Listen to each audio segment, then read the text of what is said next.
नमस्कार, मी पंजाब हवामान अभ्यासक मुक्काम पोस्ट गुगली थुमगाव तालुका शिरूर जिल्हा परभणी. 19-20-21 दरम्यान फक्त 18-19-20 ते 24 दरम्यान फक्त पश्चिम महाराष्ट्र व कोकण पट्टी भागाकडे तुरळक ठिकाणी पाऊस पडणार आहे.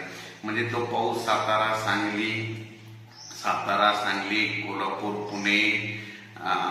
पुणे तसेच नाशिक यापर्यंत पाऊस 24 तारखेपर्यंत विखुरलेल्या स्वरूपात पडणार आहे, म्हणून हा अंदाज लक्षात घेतात.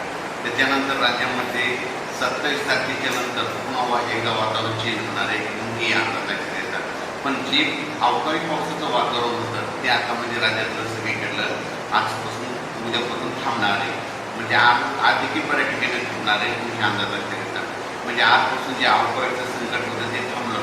फक्त आता संकट राहणार फक्त सातारा, सांगली, पुणे या भागाकडेच म्हणजे ते पावसाचा अवकाळी पाऊस राहणार आहे, म्हणून कोकण पट्टीमध्ये राहणार, म्हणून या अंदाज लक्षात येतात.